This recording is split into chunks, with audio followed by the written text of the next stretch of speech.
Sir నమస్కారం sir. నమస్తే sir జొన్న విత్తుల గారు రచయిత రీసెంట్గా ఒక ఇంటర్వ్యూలో అటు పవన్ కళ్యాణ్ గారి పైన బాలకృష్ణ గారి పైన కొన్ని విమర్శలు అయితే చేయడం చూస్తున్నాం సార్. అంటే ఏపీ నుంచి 60% ఎర్న్ చేసుకుంటారు వీళ్ళిద్దరు, అటువంటిది ఎందుకు ఏపీలో షూటింగ్ వీళ్ళు పాల్గొనరు, ఒక 50% షూటింగ్ అన్న అక్కడ చేయొచ్చు కదా, పరిశ్రమలు తేలేదు అని చెప్పేసి జగన్ గారిని క్వశ్చన్ చేస్తారు. అది మంచిదే, మరి మీరెందుకు మీ పరిశ్రమని ఏపీలో పెట్టరు అని చెప్పేసి ఈ రకంగా క్వశ్చన్స్ అయితే రైజ్ చేశారు సార్. మరి ఆయన క్వశ్చన్స్ పైన మీ ఒపీనియన్స్ సార్? అంటే మెడ్రాస్లో ఇండస్ట్రీ ఉండగా ఆంధ్రప్రదేశ్లో బాగానే షూటింగ్లు జరిగాయి, అవుట్డోర్లు. ఎన్టీ రామారావు గారి రోజుల్లో సబ్సిడీ ఇచ్చేవాడు. ఏపీలో కాంగ్రెస్ పార్టీ టైంలో మొదలైంది అది, ఆయన కొనసాగించాడు, కొంచెం పెంచాడు. ఏపీలో ఇంత భాగం కనుక షూట్ చేసి మీరు ఆ బిల్స్ అవి సబ్మిట్ చేస్తే కొంత సబ్సిడీ ఇస్తాము అని అది జరిగింది. కొంతమంది ప్రొడ్యూసర్లు దానికోసమే ఏపీలో షూట్ చేసేవాళ్ళు. అది ఆంధ్రప్రదేశ్లో షూటింగ్కి ప్రమోట్ చేయడానికి ఒక ఇంధనంలా ఉపయోగపడింది. అయితే జగన్మోహన్ రెడ్డి అసలు ఏపీలో ఏ లొకేషన్లోనైనా మీరు ఉచితంగా చేసుకోవచ్చు అన్నాడు కదా. అయినప్పటికీ వీళ్ళు వెళ్ళి అక్కడ షూట్ చేయట్లా. ఎందుకు చేయట్లేదు అంటే అవుట్డోర్లు వెళ్ళి, గతంలో పల్లెటూరు సినిమాలు ఉండేవి, పాడి పంటలు లాంటి సినిమాలు తీయాలంటే ఏదో ఒక విలేజ్లో కూర్చోవాలి, ఈ పరిస్థితి ఉండేది. ఇప్పుడు ఏమైంది, మీకు గ్రీన్ మ్యాట్లో తీసేస్తున్నారు కదా, మెజారిటీ స్టూడియో వ్యవహారం అయిపోయిందిగా. ఆ రోజుల్లో అవుట్డోర్ అనేది కొంచెం కాస్ట్ కటింగ్ ప్రోగ్రామ్గా చూసేవాళ్ళు.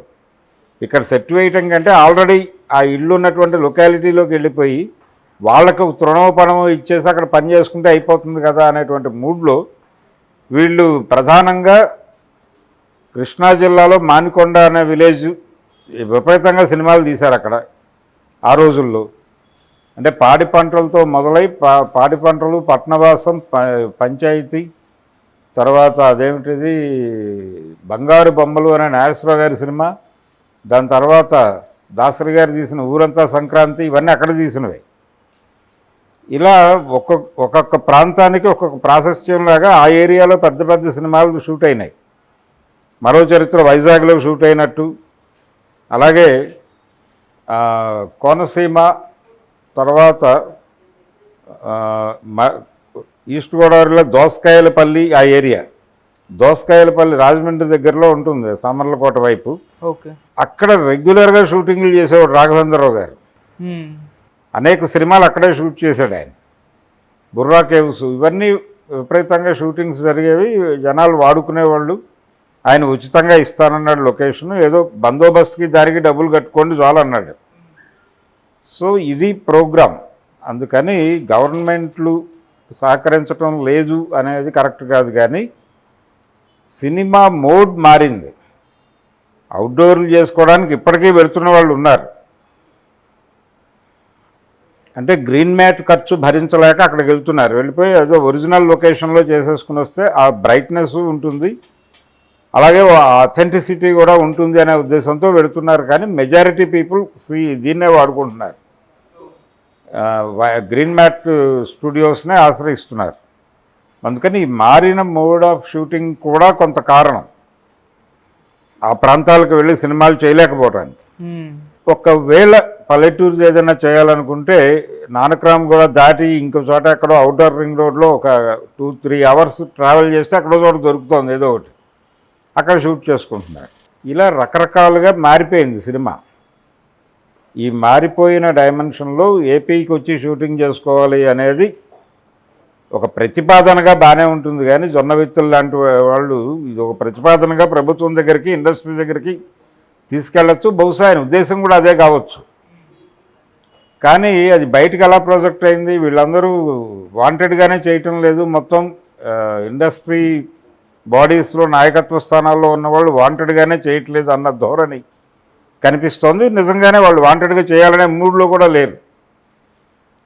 కాబట్టి కొంచెం కదిలించి ఆ దిశగా ఆలోచింపజేసి అక్కడ కూడా షూటింగ్ జరగడానికి కావలసినటువంటి ఎక్విప్మెంట్ అవైలబుల్గా ఉంచి, ఆర్టిస్టుల అవైలబిలిటీ ఇవన్నీ చూసి దాన్ని బట్టి డెసిషన్స్ జరుగుతాయి. ఆ రోజున ఫిలిం నగర్ ఇక్కడ రావడానికి ఇల్లు కట్టుకోవడానికి స్థలాలు ఇచ్చారు, స్టూడియోలు కట్టుకోవడానికి స్థలాలు ఇచ్చారు, ఒక హడావిడి నడిచింది. కాబట్టి అలాంటి హడావిడి రేపు వాళ్ళ తాలూకా ముఖ్యమంత్రి లేకపోతే వాళ్ళ తాలూకా ప్రభుత్వం వస్తే వాళ్ళు చేసుకోవచ్చు, ఓకే. ఏ సమస్య ఉండదు. కానీ ఇప్పటివరకు జరగలేదు అనే ఆవేదన కరెక్టే, కానీ ఎందుకు జరగలేదు అనేది కూడా ఒకసారి స్టడీ చేస్తే ఆయనకి అవగాహన వస్తుంది. వీటన్నిటి రీత్యా అన్ని కులాల్లోనూ, అన్ని మతాల్లోనూ, అన్ని తెగల్లోనూ బీజేపీ మీద ఒక నిరసన ఉంది. దాని ప్రభావం డెఫినెట్గా పడబోతోంది అనే కాన్ఫిడెన్సు ఇండియా కూటమిలో ఉంది. అందుకని ఎన్డీఏ గవర్నమెంట్ కేంద్రంలో ప్రభుత్వాన్ని స్థాపించగలదు అని కాన్ఫిడెంట్గా ఎవడు చెప్పలేకపోతున్నాడు, ఒక మోడీ గారు తప్ప. ఈవెన్ రాముడు కూడా క్రైసిస్లోనే ఉన్నాడు.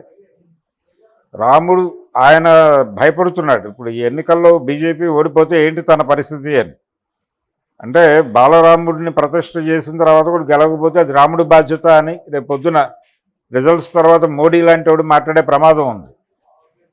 అందుకని రాముడు కూడా టెన్షన్తో ఉన్నాడు, ఎన్నికల్లో గెలుస్తుందా ఎన్డీఏ ఓడిపోతుందా అనే టెన్షన్ ఉంది. ఓడిపోవడానికి కొంత పరిస్థితి అనుకూలంగా కూడా ఉంది. ఈ కండిషన్లో ఇండియా కూటమి వచ్చేస్తుంది అనేటువంటి ఒక హోప్ ఉంది. జనాలు ఈసారి ఇండియా కూటమిని చూసో లేకపోతే కాంగ్రెస్ పార్టీని చూసో, కాంగ్రెస్ పార్టీని ప్రత్యామ్నాయం అనుకునో పోలింగ్లో పాల్గొనలా. మనం సీరియస్గా వీడిని తప్పించడానికి ప్రయత్నం చేద్దాం. అంటే ప్రభుత్వము వర్సెస్, అంటే ఎన్డీఏ వర్సెస్ ప్రజలు జరిగిన ఎన్నికలు, ప్రజలే ప్రతిపక్ష పాత్ర పోషించినటువంటి ఎన్నికలు ఇవి. కొన్ని ఎన్నికలు ఎట్లా జరుగుతాయంటే, ఉదాహరణకి 2004లో వైఎస్ రాజశేఖర రెడ్డి కాదు గెలిచింది, వాస్తవానికి అది అలిపిరి రెఫరెండంగా ఎన్నికలకు వెళ్ళాడు Chandrababu. So pro Alipiri, anti Alipiri 2 sections ఓటింగ్కి వెళ్ళాలి.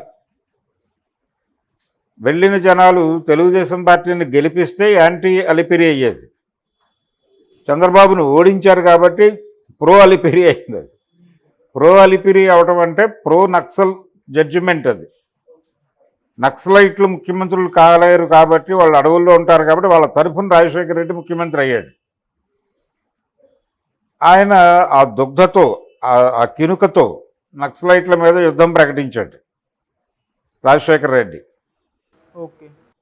సో ప్రతి ఎన్నికకి ఒక ఎజెండా ఉంటుంది, ఒక ప్రోగ్రాం ఉంటుంది, జనాలు పార్టిసిపేట్ చేయడానికి వాళ్ళకి ఒక మూడ్ సెట్ చేసే పాయింట్ ఒకటి ఉంటుంది. ఇవన్నీ కూడా బీజేపీ ఓడిపోతుంది అనేటువంటి సంకేతాలు ఇస్తున్నాయి. 210 దగ్గర ఆగిపోయే ఛాన్స్ ఉందనేది నా బలమైనటువంటి విశ్వాసం. మ్యాక్సిమం 211, అంతకు మించి నడిచే పరిస్థితి ఎన్డీఏకి కనిపించడం లేదు. పెరిగితే అది రాముడి కృపే అనుకోవాలి. ఈ కండిషన్ ఉంది కాబట్టి చంద్రబాబు నాయుడిని నారాయణ గారు ఇంకా ఎందుకుంటావు అక్కడ వచ్చేసి తొందరగా వచ్చేస్తే మనందరం ఇక్కడ చక్రాలు తిప్పుదాం ఢిల్లీ వెళ్ళి అనేది ఆఫర్ ఇస్తున్నాడు ఆయన.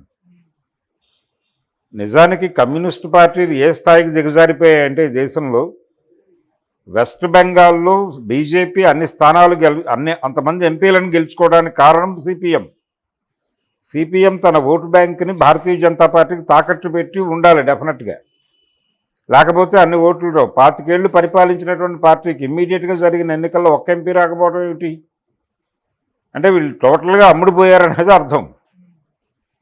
సో వీళ్ళందరూ తలో చెయ్యి వేసి బీజేపీని లేపుతున్నారు.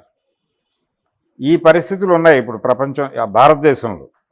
Okay sir, thank you so much. Thank you.